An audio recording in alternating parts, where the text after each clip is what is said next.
you should really raise your rates at minimum once a year, every year. And it's okay for you to get it wrong, but you won't know how to iterate if you don't start. Hey Growth Detect, welcome back. I'm your host, Tyler Sumala, and we are continuing to dive into your top questions based off of hundreds of hours of my coaching calls with architecture firm owners. And today, we're tackling how to actually raise your fees with my friend and former boss, Robert Yuen. He shares the step-by-step process along with the metrics and KPIs that matter most for raising fees. Make sure that you're ready to take some notes because we really dive into the nitty-gritty here. And before we jump in, a huge thanks to our friends at the American Institute of Steel Construction for sponsoring Season 4 of the Growth Tech Podcast. Here is a fun fact for you. Did you know all domestically produced steel beams and columns are 100% recyclable and contain, on average, 92% recycled content? You can learn more about sustainable steel at aisc.org/sustainable. That is aisc.org/sustainable. Check it out and let's go ahead and jump in. Robert, thank you so much for being here. You were really one of the first people that came to mind because I keep on hearing this same question and challenge come up in so many of my conversations around raising fees. And I know that I'm kind of an instigator here because I'm always talking about architects need to raise their fees. But then there's the question of, how do you do it? And what's the best way to do it? And I'm curious how you are seeing that showing up in your world. Well, I think one, it's really important to just continue to double down. It's so important to raise your fees. So much of the industry has a fear of raising the fees, don't know how much to raise the fees, don't know when to raise the fees, don't know how to communicate how to raise the fees. There's a rabbit hole of questions there. The firms that are doing really, really well do. And they've set some guardrails on like how to do it, the structure and the cadence of when they do it. And they've set some type of point of view on how to like assess it. But it might be really unique to every org, but every org should have a policy of some sort to raise their fees. Yes. So important. The very first thing you said, yes. Every architecture firm should probably be focusing on somehow, in some way, at some time, raising their fees. It can't just be stacked for some period of time, but having a policy in place is so important. I'm really excited to have you on. Like I said, you were one of the first people that came to mind. You were the first person that came to mind when I saw this as one of the common questions that's showing up in my coaching calls. I was telling you before we jumped on that when I was working for you at Monograph, I was thinking about how we've had variations of this conversation so many times. But before I give an introduction to you, I'd love for you to just kind of introduce yourself and who you are and what you do. Well, you know me really, really well. Introduction, simple. I'm the co-founder CEO of Monograph. I used to be an architect. I realized helping firms be profitable is really, really important. And we created a tool 6 years ago, and we serve over 1,400 firms now. That's awesome. And that is for project management and beyond a little bit. So that includes like examples would be like tracking your time, tracking your projects, figuring out who's available, staffing for your projects, understanding your fees, invoicing. We do payments as well. And we just recently rolled out a whole bunch of collaboration features so you can work with your consultants and your engineers and get everyone onto the same page all at once. That's awesome. Yeah, and for those of you that don't know, in case you came on later or something, but I actually worked for Robert at Monograph for close to 4 years before stepping into Growth Tech full-time. So that's why Robert and I have had a chance to have so many of these conversations over the years, but I'm really excited to kind of jump back on and maybe record it for the public to actually listen to because so many of them were just internal conversations that you and I probably got too distracted in during the middle of the day and just ended up diving in for like an hour on these conversations. Hopefully you have enough time. Every time you and I talk, it is literally for hours. That's true. Yes. It was a famous thing that would happen is that if there was a 30-minute call on my calendar with you, and then like 2 hours later, my wife still heard me talking. She was like, oh, got it. Like, just still on the call with Robert. Yeah. I was just getting scolded by Robert for doing the wrong things is what was happening. Well, hopefully it was fun. I'm excited. Like, look at where you've taken Growth Tech. Like, it's amazing. And I'm so excited to be on the show. And this topic means a lot to me too. So like, lead the way. Yeah. Well, let's talk about raising fees. Like, why do you think that this is such a persistent challenge and issue among architects? So I think The way I look at it is like, I look at it from how does the industry work and the dynamics of architectural projects. Everyone knows, generally speaking, projects take a long time. And long time meaning it might take 6 months, a year, 2 years. When I was at SOM, a really, really big project could be a decade long. So many, many years. So it can go from 1 to 10 years easily. The problem is, and I think everyone is super aware over recent times, is like inflation is really bad. So the cost of living obviously changes, regardless if you want it to or not, every year, year over year, sometimes as fast as like every quarter, every 3 months. Cost of milk, the cost of eggs, the cost of gas, the cost of rent, the cost of mortgages. These are just the facts of life and how rates change pretty much generally speaking, on an annual cadence.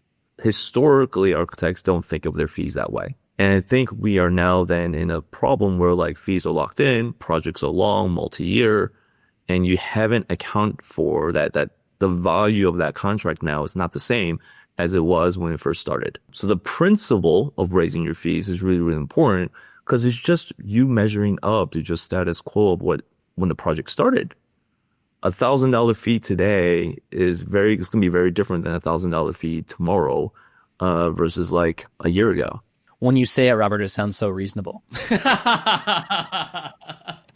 Maybe that's because it is. Maybe that's because it is, right? Because you know that there's architects that are listening and they're like, yeah, but like we don't know how much inflation is going to increase or these different things, or I don't know if I'm going to get pushback from clients. But like it's so reasonable to think that, you know, you're about to engage in a 3-year contract or something, or a 2-year contract for a large project with a client.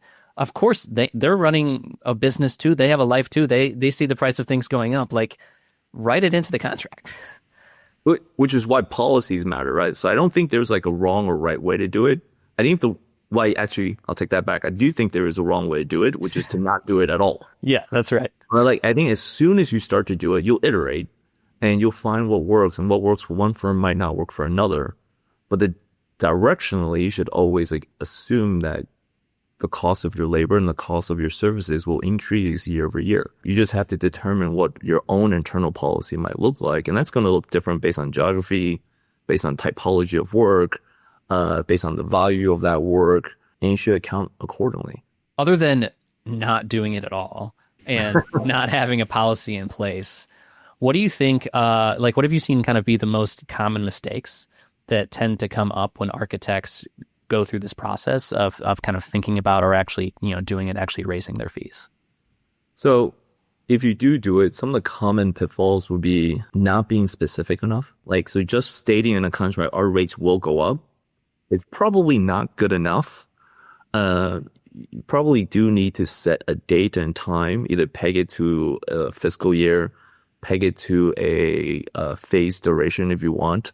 Peg it based on construction costs. Like there's a number of different ways where like, hey, like one set of fees for a set amount of work, but if scope of work changes or extends, then the scope of work changes. So does the fee. So being very explicit or not explicit enough is probably a very common pitfall. Underestimating how much to raise it is also a common pitfall. So you're indexing on like a lower number too early. So here's the caveat. If you're overly specific and you're overly specific on a smaller number, that's a huge problem. Because like if you've made a mistake there, now you're pegged to, yes, you've increased your rates, but not enough. When you're looking at increasing rates for existing or upcoming, like basically including a rate increase in a contract, right? Or you're thinking about putting together a policy on, you know, increasing your rates on an annual basis or on a biannual basis or something like that. What kind of ways should firms be looking at that? Like what metrics and things should they be looking at to determine how much they should actually be increasing those fees? Yeah. So Monograph does this quite a lot, but there's a lot of reasons why utilization rates and realization rates really, really matter. And they might sound like accounting terminologies, and they are. But what it tells you is essentially your efficiency level, your own efficiency level of running projects and running the firm. And you should be making really smart point of views and policies based on how you increase your fees, based on how well you run the business. So it's a spectrum, right? Like If you're going to index a little bit more on design, you're a little bit less efficient in terms of like where the time goes in terms of billable time.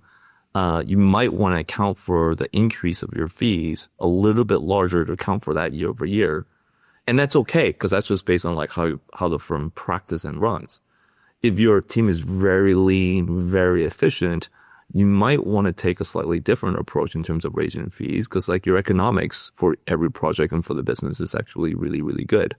So your margin profile for profitability is quite healthy. But I think you gotta take a holistic approach, and some of like the KPIs and some of the things that you have to look at is actually understanding the health of your business. So we'll go back to the first original question. Some of the, let's say, the pitfalls is like you're making blind judgment in how to raise your fees. Hopefully putting a policy and a point of view together means that you're taking it from a first principle perspective, and you're really trying to understand, well, what can I do as a business? What can my team deliver? And at what efficiency rate? And how does that determine how I iterate on increasing my fees year over year?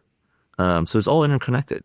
And so you're basically talking about, hey, you got to get a baseline understanding of the health of your firm. There's some numbers that we have to know. Yeah. I'll give you another example that happens quite a lot to a lot of firms we know. You become really, really good and you get awarded, and you're starting to grow prestige, and you're starting to become well recognized. Well, there's value in that experience. And so outside of, let's say, just firm performance and economics, like you are now a little bit more prestigious than you were 12 months ago. And I think now rolling that as a factor in how you account for your fees increase makes a ton of sense. That's right. The Starchitect multiplier. Yeah. You have to add it in. And you will get pushback, of course. So I think like, a lot of my conversations with architects, well, like I'm worried that people will push back. And I'm like, well, that's a good thing. Like you want a healthy amount of pushback. No pushback is actually pretty bad. Like it kind of means you're undercharging, and every person you've said a yes. Obviously you don't want everyone to say no. Yeah, right. Like that would be the other extremes, but you got to assume everything being yes is also pretty bad. What you do want is a healthy amount of no's to kind of like test where within your market, how well you're pricing. That's a great point, because I think if you're not getting any push, like you want to be increasing. I mean, you can also kind of test how much to increase your fees simply by literally testing it. Like try increasing it 10%, 20% more than what you usually would, and just see what the response is. The thing to recognize there is if you get the exact same pushback that you're already getting, if you get the exact same objections that you're already getting, and if the process is roughly exactly the same as it was before when your fee was 20% lower, then why wouldn't you increase your fee 20%? The same things are happening. You can continue to overcome them in the same way.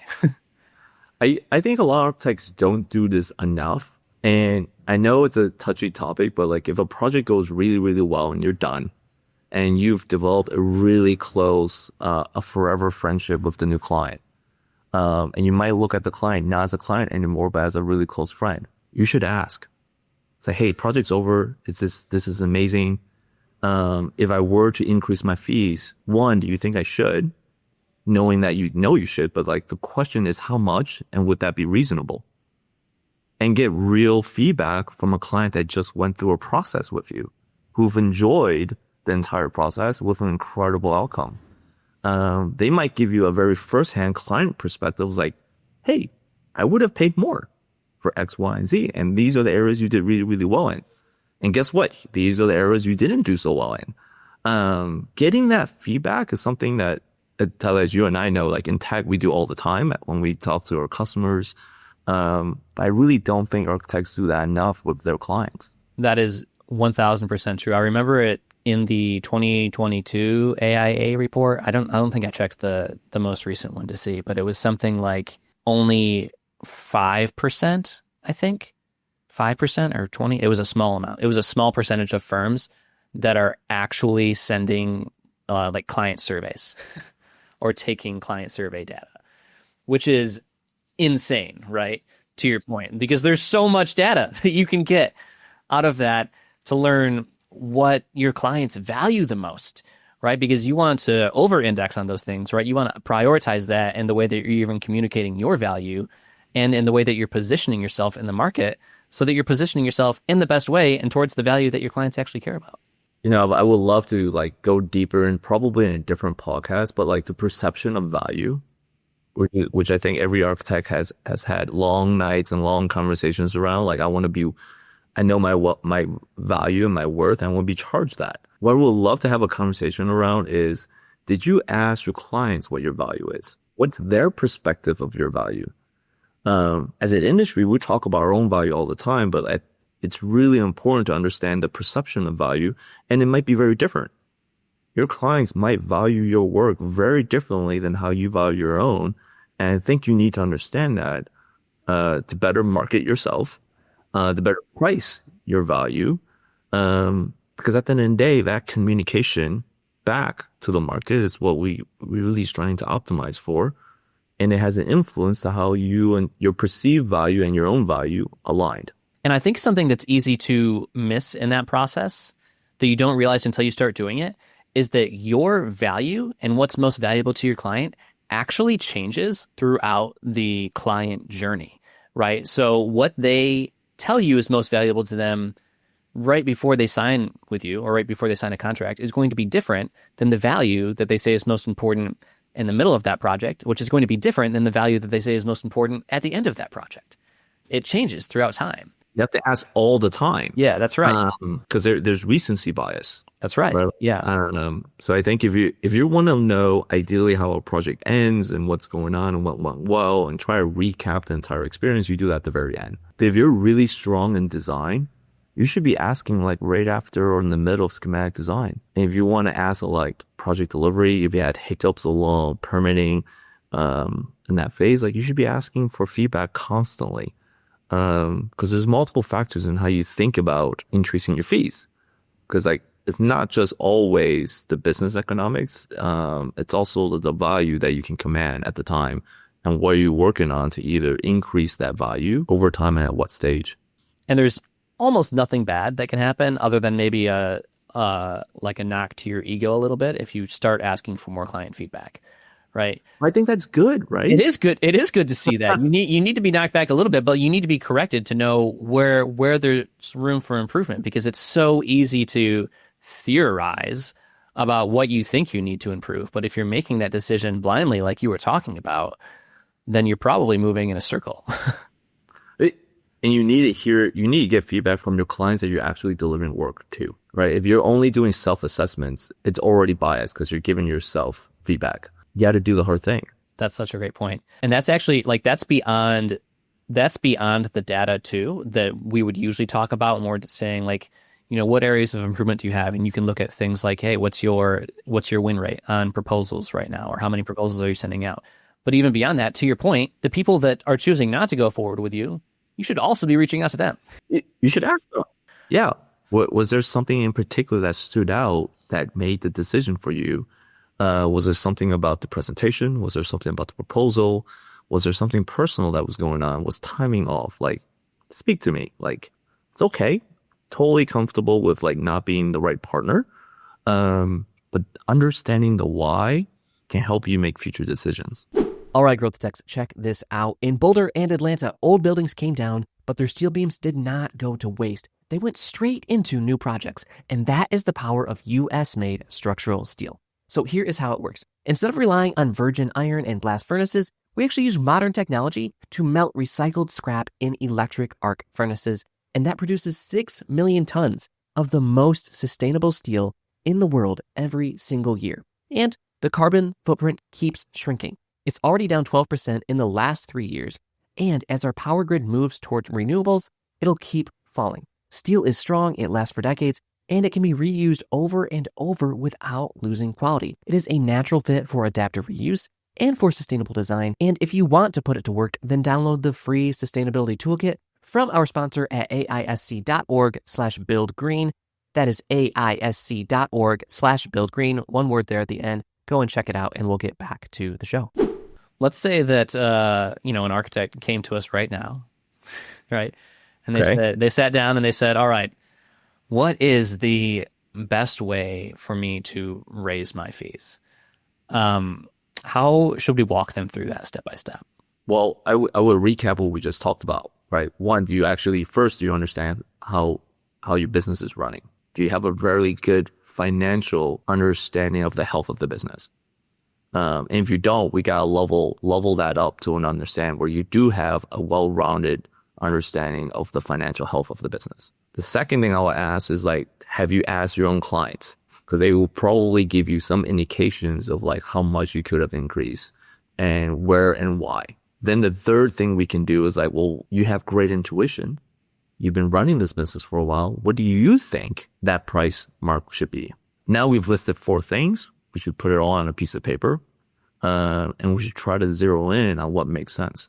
And it's probably going to look really different, right? Like if you look at the business economics one, that number might be really, really low. Your client might give you a mid-level number. And your own self-assessment of how much you're worth might be, and what you think you should be charged might be the highest number. These questions are designed in this way so you can essentially build your spectrum. You kind of know where your upper bounds are and kind of know where your bottom bounds are. And then we got to pick. And then you'll know once you actually start to run it. Yeah. And I mean, don't be afraid to adjust, right? So don't think that's also a part, I think, that's really easy to look past is this idea that, okay, we've made the decision is done. And if only that were always the case, but as we know, it's usually not. So you can still be wrong. You can still do all of that kind of information and gathering and then realize that it was too low or too high or just not hitting the mark in some way. And so you have to be flexible to adjust on that. But to reiterate that process, right? So first thing you have to do before you're thinking about raising your fees is understand how your business is actually performing. And that's looking at more like your internal metrics. We're looking at your cash flow, you're looking at your P&L, you're seeing utilization rate and realization rates and just getting a sense for what's the health of the business look like. An example would be like, if you're profitable, great, you're at a really good starting point. But if you're not profitable, well, this is now really, really important because like you almost have to raise your fees to get back to profitability, right? Or you have to actually like fix any of your internal processes, SOWs, SOPs internally to get that efficiency back up to be profitable, because you might have just finished a year and not be profitable, and that's really hard. I think the feedback we're giving here too is actually like fairly generic. I think if you're a long-standing business and you've had success and profitable years over years, and you haven't instituted a policy of like, at minimum, we're going to raise rates by at least 5%. And I think 3 to 5% makes a ton of sense because like you're just following the rate of inflation. If you average it out over 10-year, 20-year terms, obviously single years might be all over the place. But if you look at it from like 10-year perspectives, the United States, we've been averaging inflation around 3 to 5% year over year.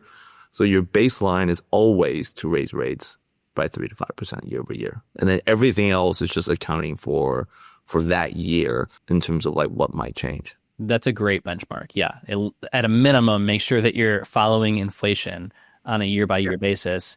And then you have these other kind of, it's a little bit of a weighted scale, right? So you have these other weights that can also influence it. So you're looking at the health of your business and seeing what the needs are there. You're looking at the client feedback and seeing how they're evaluating your value, how they're perceiving your value. And then you're looking internally at yourself and at your team, not from a quantitative standpoint, but it sounds like a little bit more from a qualitative standpoint at the value that you're actually providing to your clients and saying, where am I at there? And if you look at all 4 of those things together, right, you're going to have a much better picture of what's possible and what your value actually is and where your fees can actually be than if you're kind of just throwing the darts at the wall, flying blind. Hey, I should be paid more. I deserve better than this situation. Now, obviously, if this is like your first year in business, you have no data points to go off of. So unfortunately, it's year 1 and you kind of have to close your eyes and throw a dart. Aim it high. That's what I say. What do you have to lose at that point? I mean, get some projects under your belt, like have some revenue coming in, but I mean, you have almost nothing to lose from aiming higher than what you think. In the early years, I would index on being more aggressive than less because there is no data point and you probably haven't figured it out. I play a lot of darts, so like I love playing darts. It's kind of like you've never thrown darts before. you're not aiming for the bullseye. You're just trying to get it on the dartboard. And I think that's okay because it's like, it's year one, it's early, and you're going to have to figure it out over time. But if you're a little bit more well-established firm and you have a few more data points to calibrate around, including business performance, and you know your market a little bit better, then you should be aiming closer and closer to bullseye because you're more seasoned. Just to drive home the importance of actually doing this, like setting the policy in place, right, for one, but two, making sure that you're being intentional with this decision and not just, following inflation like by itself. The difference between, increasing, let's say you choose to follow inflation or something, and you're like, all right, I'm going to increase my fee by 3% this year. When in actuality, you could have increased your fee 10%, right? And still seeing the same results without any additional pushback. Like that year, you actually just lost out on like 3 years yes. of growth just by not trying to push it a little bit higher. I think it's really, really important to push it. I also think it's hard to push something if you don't have a floor, right? So I think the entire conversation around pegging it to inflation is really just establishing the floor, which means even if it's like a year where, let's say, the markets are bad, the economy is not good, services for new projects are actually kind of low, it might not be the year you raise 10%. It's already hard as it is. But just to stay afloat, you still got to raise it by 3 or 5, whatever number you pick within that inflation, because you've set the floor. But by setting the floor, then you can calibrate year over year. If it's a year that you've done incredibly well, the markets are doing incredibly well, you're so busy. The fact that you are so busy and all these current events are trending upward, you should be pushing for 10%. And like you were saying before, you were kind of saying, hey, we're speaking about this generally or generically, yep. Right? Which is true because sometimes, right, we've talked about, hey, maybe there's this defining moment, right? It's a fiscal year, or there's some other time at the beginning of the year, literally, where you're saying this is when our rates increase. Now, realistically, what's happening throughout the year, as more and more projects are coming in, or as your pipeline is becoming more full, or as your backlog is looking more full, is that you can also explore at that time. You can start increasing your fees then. You don't have to wait until a specific time point to do it. You don't. But I think like setting policies, the way I think about setting policies is really just setting the regular cadence and the floor. I really like annual cadences only because you typically are also doing, if you're a firm that's growing and you have a few more employees, you're generally also giving promotions and increases in salary roughly around the same percentages. Most organizations will give raises anywhere between 3 to 10% on a year over year. As long as someone's doing well, here's another 3%, here's another 5%. There's a lot of reasons why that number is kind of industry norm, because at minimum, you want your employee to stay also at inflation. Like they also are on the receiving end of going to the grocery store and buying eggs and milk, and like the prices are going up by 3 to 5%. So if you're raising everyone's salary by 3 to 5%, and you're timing that on an annual raise, along with raising all project fees on a 3 to 5% at the same moment, you're essentially leveling out your total cost structure for a business, right? Like the entire cost basis for me to run a business is all of my labor costs. If that went up to 3% and I increase my fees for new projects by 3%, then I can essentially stay fairly level. This is where the industry, I think, trended downward for a very long time was, one, you're giving your team raises because you treat them really, really well. I think that I can say objectively, every firm that I've talked to does that to a certain degree, but everyone raises and keeps their employees really, really happy. But then they don't do that on the projects. So you're spending more money, more like 5% year over year, but you're actually not collecting more year over year.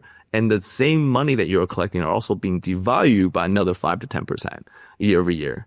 And this is where it starts to financially hurt, right? You can see how this compounds in two different directions, which is really bad. It's costing you more to run your business over time, and you're actually making less money over time. Those two are sentences you don't want to say at the same time. Not even, yeah, you're spending more, but making the same. Actually, it's not even that you're making less. It's just that you're making the revenue is staying the same, but your margin's getting smaller every single time if you're not also consequently increasing your fees. If you look at the dollar value, right? So it's a 100K project. It's still 100K. The problem is a 100K project today is worth now less than a 100K project a year ago, even though the number is the same. If that's hard to understand, like the easiest example is to zoom out further in time. Actually, I don't drive a gas car, but I imagine gas is like $3 a gallon. I don't either, so I'm the wrong person to ask. I'm not sure. But I think in high school, it was like $1, right? So like things do change, and the same fee that you have today is actually worse, is the money's worth less. Yeah, the purchasing power of purchasing power.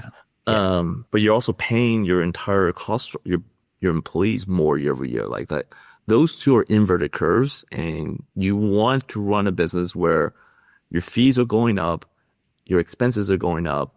Theoretically, if they align, then your margins are the same. If your fees grow faster than what it costs for you to run your business, well, then that's good. Your profit margins are now increasing year over year. Keep things simple. That's right. Keep it simple. I know we've talked a lot about metrics and numbers, but I want to think about it a little bit more in terms of how firms that are raising their fees know if they're doing it right. And here's what I mean. Like we've talked about, what numbers you should look at in order to determine how much to raise your fees or what percentage to raise your fees. But let's say after you've done that, how are you checking to make sure that you've made the right decision? Like, should you expect to see changes in other metrics like your win rate, like your profitability, or should you expect those to stay the same? Or like, what do you want to see there? So theoretically, if you're doing it right, your win rate, well, it depends. If your win rate's a good win rate, it shouldn't change, right? So, but if it's a bad win rate, then it would definitely change. And 100% win rate is a bad win rate. Make that very clear. Yeah, we don't want everyone to say yes. Yeah. Actually, the way that I like to say it is that if your win rate as an architecture firm is above 50%, you're probably either one, not going after enough opportunities, or two, not charging enough. So you can look at that if you use that as a heuristic point of view, and you can say new fee went out. Am I still doing 50%? And if the answer is yes, then that's good. If the win rate drops more than 10%, so now your win rate's only 40%, you might have raised the rates too high because it's falling outside of what you're comfortable in terms of your win rate percentages. And this puts stress in other parts of the business. If your win rate drops, that means you actually need more opportunities. Which means you're doing more marketing spend. You have more people spending time and money on non-billables that actually aren't translating to billable hours. Which is why it's so unique to every firm. So, for example, a firm that's really good at marketing and building pipeline for new work might be able to tolerate a lower win rate and a higher fee per project because they've built the muscle around creating a demand for new work. Now, if you're a firm that actually don't have a lot of projects coming in, you might not be able to afford dropping that win rate too much because you can't offset that balance downstream. Which is why, like, I'm usually really uncomfortable answering a question so binary because it's so contingent on you knowing the health of your business. There are some firms. We use architecture for example, right? Like I think Brooke Ingalls is an incredible marketer. He's an incredible architect too, but like he can create stories around how beautiful spaces that his firm creates and why you should hire big. Unfortunately, not everyone is that great of a marketer. So he can be much more aggressive in how he prices his work because there's a high degree of confidence that he can continue to bring in new work. So you can be more aggressive in your experimentation and you can be more aggressive of pushing the upper bounds of raising your fees. Well, I feel like it's not my job anymore, but I like to think it was my job before to make you feel uncomfortable with by answering questions. Only because I really don't want to give bad advice. I think the advice is so contingent on like you knowing your own business and it's likely unique to your business. The only thing I can say with confidence, which I see it recur too often, is you don't raise your fees at all. Because at that point you're absolutely at a loss. You have to raise your rates. I think the harder question is like, well, how much? As you stated, well, it really kind of depends on a whole bunch of factors, but you're right. Win rates should move if you're doing it right, and you should be experimenting how much that moves. How much that moves is contingent on the health of the business. And if you're efficient, your profit margin should also grow fairly substantial. It's the one driver for margin is like, especially if your fixed cost is your labor, $100,000 salary to a designer it's going to stay at 100,000. And the only way really to increase your profitability on the work is actually to charge more. Your fixed cost is kind of holding steady and you run a really good process. So if that is true, your only lever is to charge more. And I think all to say, like, I mean, this is a muscle, right? To your point, like you have to flex and exercise this muscle on a regular basis, because if you go 3 years without doing it, I mean, it's just like, taking months off from exercise, from like going to the gym, right? The first time that you go back to the gym, it's really going to hurt, right? You're going to make some mistakes. Things are going to go wrong. So if you're doing it regularly and you have that policy in place that you're talking about, and you're looking at these different factors and weighing them in an intentional way, then you're probably not going to find yourself in a stance where you're making a tremendous mistake, right? You're at least going to be moving in the right direction. Yeah. Not everyone has the luxury of this scenario, but I like organizations where ownership principles, where there's more than one, and there's a clear divide of who, even though all three might be, let's say it's 3 people, and all 3 are also architects, but there are clear lanes of responsibilities. You might have one architect one partner, one principal that's incredible designer, and they're going to be the front-facing leader of the business, who's going to index highly on design philosophy and design approach and design quality. You might have another person that's just really good operationally, internally, of just making sure your libraries, your systems, your accounting, your finance, all the things that help make a really good business run, while also being an architect. And then you have the third partner who's just really good at getting work. Still an architect, but their responsibility of making sure that they bring in the work, they have a really good understanding of the market so they can price that work. And they work closely with the other 2 partners to essentially assess value of the work they deliver. From an operational perspective, efficiency perspective, and from a design and, let's say, subjective perspective and like the value of design work. Like those 3 swim lanes are really, really important. If you can get 3 partners all working in harmony, that's amazing. It doesn't happen all the time. And there's a lot of firm owners that are just like, it's a solo practitioner, solo owner. Swimming in all 3 lanes at the same time. And you're swimming in all 3 lanes. But I think then you have to just acknowledge you have to wear all 3 hats, and you have to then divide up your day. Like I got to be somewhat decent in that skill set, in all 3 skill sets over time, until the business grows where I can delegate and delegate to a professional to run those 3 different categories.